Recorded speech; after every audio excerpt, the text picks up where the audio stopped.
Confession Room 977.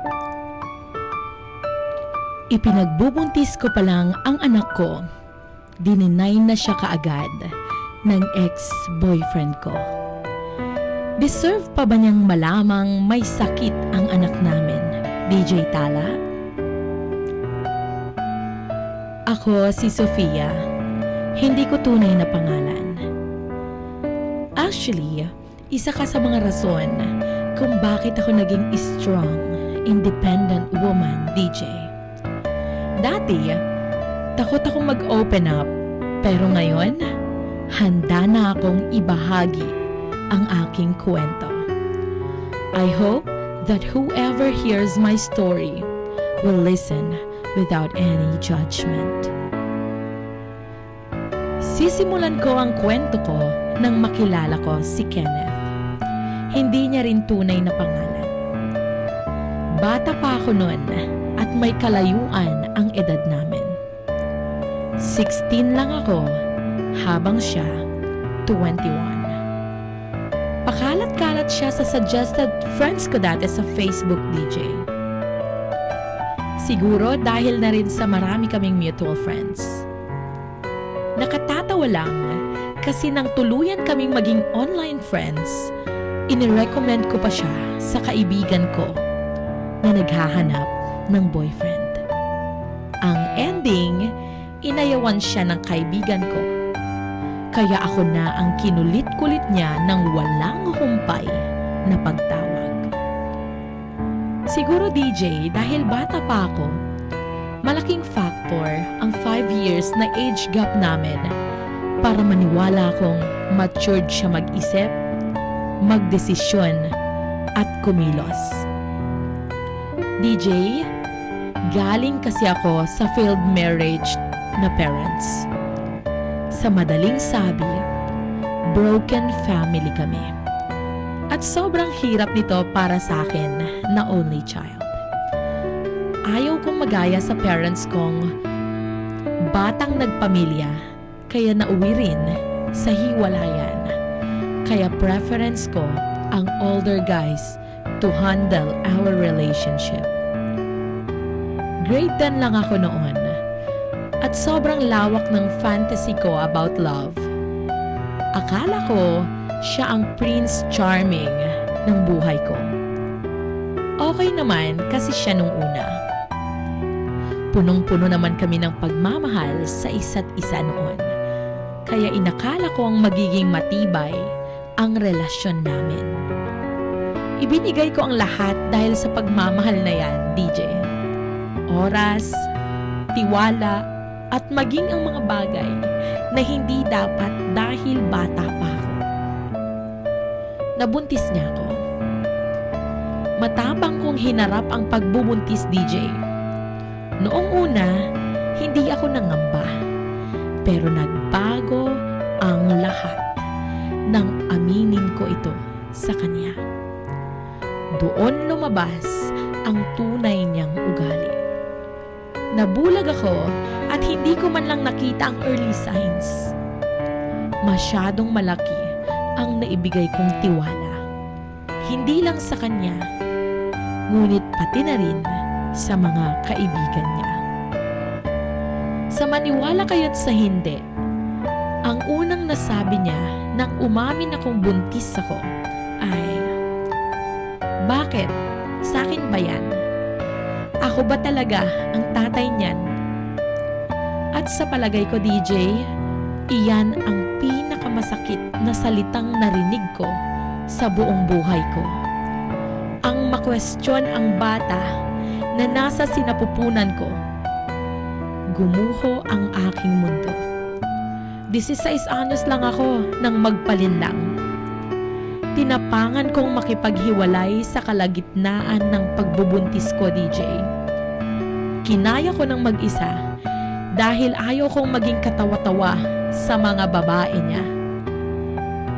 Natiis din niyang i-deny ang anak namin habang iba't ibang babae ulit ang ine-entertain niya.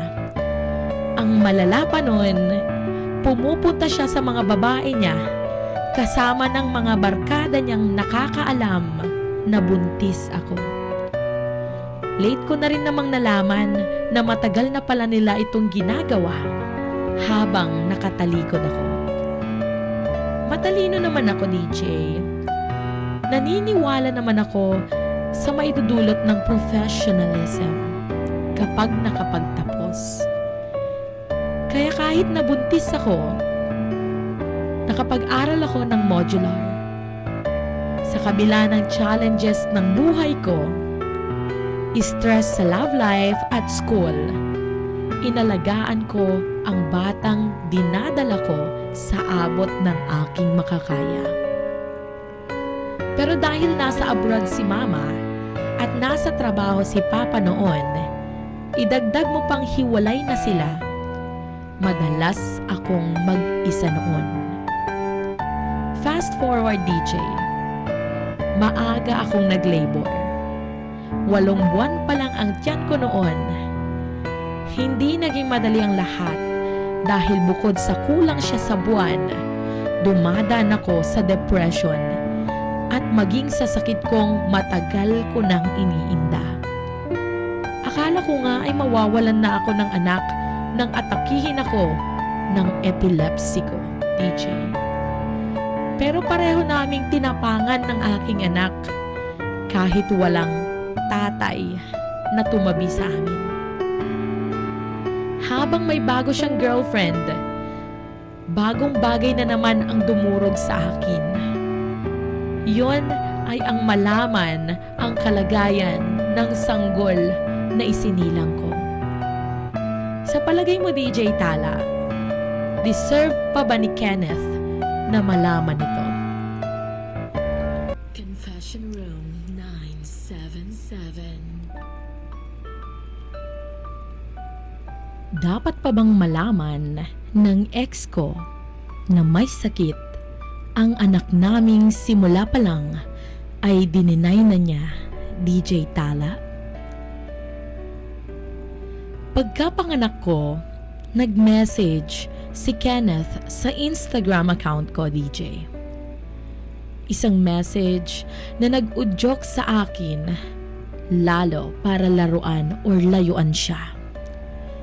Alam niya sa sarili niyang nanganak ako at sa aming dalawa ang baby.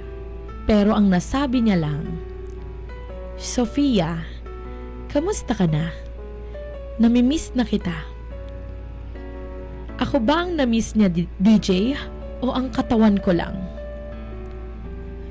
Sobrang hirap makatagpo ng lalaking walang emotional intelligence. Parang sobrang nananadya. Hindi marunong makiramdam. Wala na nga siya sa buong check-up journey ko. Ang kapal pa ng mukhang magparamdam pagkatapos niyang ipamukha sa akin na napakababa kong tao nang tanungin niya kung siya ba talaga ang ama ng dinadala ko. Kamukhang kamukha ng bata si Kenneth, DJ. Kahit pa babae siya. Alam yan ng lahat ng nakakakilala sa aming dalawa. Pero buo na talaga ang desisyon kong maging ina at ama sa anak ko. Kaya mas minabuti kong i-block siya sa lahat ng social media accounts na ginagamit ko. Nasa iisang probinsya lang kami, DJ. Kaya pinanghawakan ko ang paniniwala kong kung mahal niya kaming mag-ina, siya mismo ang gagawa ng paraan upang magpaka-partner sa akin at lalong magpakaama sa anak namin. Pero wala siyang kahit anong effort na ginawa para maging deserving siyang matawag na tatay ng bata. Wala siyang paramdam hanggang sa nalaman ko na lang ang mga komplikasyon ng anak ko. Dahil sa premature siyang ipinanganak, super risky nito. Ilang araw din siyang nag-stay sa NICU, DJ. Hindi rin na-develop yung ibang parte ng utak niya na nag-lead sa pagkakaroon ng blood clot dito. Noong 2 buwan din siya, nakakita ako ng mga senyales, DJ. Nakatingala siya palagi sa itaas. Sabi nila normal lang daw yon, pero iba talaga kapag ina ka. Tinatawag itong mother's instincts. May feeling talaga ako na hindi yun normal. Kaya pina-check up ko siya sa isang kilalang hospital. Noong siya'y halos 4 na buwang gulang na. At doon na rin nangyari ang unang beses na pag-atake ng kanyang sakit. Sakit na namana niya sa akin, ang aking epilepsy. Mabigat ito sa akin bilang isang nanay, DJ. Pakiramdam ko, hindi ko siya naaalagaan ng maayos. Yun na nga lang ang pwede kong ibigay dahil walang amang kumikilala sa kanya. Hindi ko mabigay yun eh. Tuwing nilalagnat siya o masyadong maliwanag ang paligid, sa tuwing mainit ang panahon o di kaya may inuubong malapit sa kanya o sinisipon, doon siya madalas naaatake. Kumbaga, mahina ang katawan niya, DJ. Bagay na hindi ko lubos matanggap. Sa murang edad, nararanasan niya ang nararanasan ko. Pabalik-balik kaming mag-ina sa ospital. Since newborn, araw-araw na siyang nagme-maintenance. Kada taon naman, need niya ng EEG. At kada 2 buwan, dapat regular ang pagpapa-check up niya, DJ. Habang tumatagal, nalaman naming delayed din siya sa paglalakad. Pero napakagaling niyang bata. Marunong mag-Ingles, Tagalog, maski Ilocano. Sobrang fast learner siya. Ang bilis matuto. Nakaka-proud nga dahil kahit bata pa siya, kinakaya niya ng lahat ng mga pinagdadaanan niya. Kada gigising siya sa umaga, nagliligpit siya ng pinaghigaan niya. Higit sa lahat, marunong ang anak kong mag-thank you and I love you araw-araw. Nakakatanggal ng pagod. Hindi man lang ito narinig ng sarili niyang ama. Pero okay lang. Dahil ako naman, bilang isang ina, naku-comfort tuwing naririnig ko siya. Napakarami ko mang naranasang traumatic events sa buhay ko, DJ. Siya yung never kong kwinestyon at pinagsisihan. Mahal na mahal ko ang anak ko to the point na ayokong kailanganin pa niyang magmakaawa para lang i-acknowledge siya at mahalin ng ama niya. Pero lumilipas ang panahon, DJ. Lumalaki na rin ang anak ko. Kahit gaano siya ka-spoiled sa lolo ko, minsan napapaiyak na lang ako sa tuwing naghahanap siya ng daddy. Wala akong ibang magawa kundi mag-sorry. Mag-sorry na lang ng mag-sorry sa harapan niya. Ako ang ina, DJ. Pero madalas, sa aming dalawa, siya ang umiintindi sa akin. Sa murang edad, madalas, nag-iiyakan kaming mag-ina. Lahat ng pupwede kong ibigay sa anak ko, pinaghihirapan kong ibigay, DJ. Alam ko at sigurado akong paglaki niya, maiintindihan niya rin ang sitwasyon namin na ako lang na mami niya ang mayroon. Hindi dahil nasanay siya, kundi ayoko talagang magmakaawa siya. Kapag ayaw siya, edi wag. Ganun yun. Yung tipong paglaki niya, Dapat alam na niya kung anong worth ang meron siya. DJ, sa ngayon working student po ako.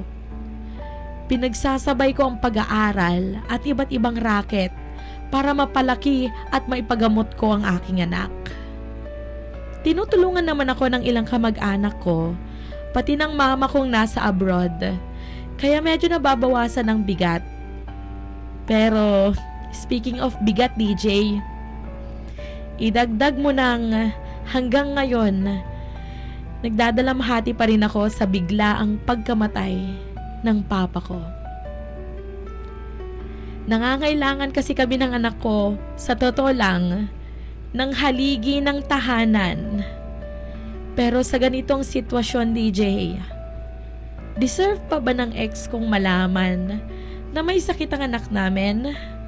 Lalo't kaka-stalk ko lang sa kanya, may iba na naman siyang girlfriend. Confession Room 977. Ipinagbubuntis ko pa lang ang anak ko. Dininay na siya kaagad ng ex-boyfriend ko. Dapat pa ba niyang malamang may sakit ang anak namin kahit may iba na siyang girlfriend, DJ Tala? All throughout, natutunan ko, DJ, na kahit nagkamali ako, babangon pa rin ako mag-isa. Hindi ko pala kailangan ng lalaking katawan lang ang habol sa akin. Kakayanin ko palang palakihin ang anak ko ng mag-isa. Nagtrabaho ako sa isang office ng mahigit 1 taon para may pambuhay lang sa anak ko. Ayokong umasa sa ibang tao, DJ. Nag-ipon ako para kapag lumabas ang baby ko, hindi siya mahihirapan. At maibibigay ko ang lahat ng kailangan niya nang hindi kailangang magmakaawa para sa sustento ng isang lalaking hindi marunong sa responsibilidad. Isang lalaking pabayang ama. Kahit nabuntis ako at bata pa ako, itinuloy ko pa rin ang mag-aral. Kada semester, nakatatanggap ako ng malaking pera galing sa iba't ibang scholarship dahil isa akong Dean's Lister. Naging inspirasyon ko ito, DJ, para magpatuloy sa buhay at makapagbigay ng magandang kinabukasan sa anak ko. Galing din ako sa broken family, DJ. Kaya masakit sa akin na ganoon din ang naibigay ko sa anak ko. Pero mas masakit at mas mahirap palang buuin ang isang pamilya kung ang rason ay dahil may anak lang kayo. By the way, may bago ng girlfriend si Kenneth. Habang ako raw ang namimiss niya. Napaka-red flag. Ngayon, DJ, magsa-third year college na ako at masaya na ako sa piling ng anak kong matalino, sweet at mabait. Hiling ko lang na sana gumaling siya. From all my experiences, I learned that being a mother does not mean you must abandon your dreams. Bilang isang babae, malakas pala ako para mabuhay ng walang lalaki. I no longer have to give my whole self just to prove my love, letting no one to take advantage of my weaknesses. Not anymore. At the end of the day, I learned that the journey of motherhood, facing hardships and challenges, does not have to be walked alone. I stand proud of how far I have come and how much my child has taught me about resilience and love. Love that is pure and innocent, not chased or begged for. DJ, this is the end of my confession, but I hope that this is just the beginning of many more stories of strength, love, and perseverance. I won't stop becoming a better version of myself because I am to reach greater heights for my child. To Kenneth, deserve mo bang malaman na may sakit ang anak mo sa akin?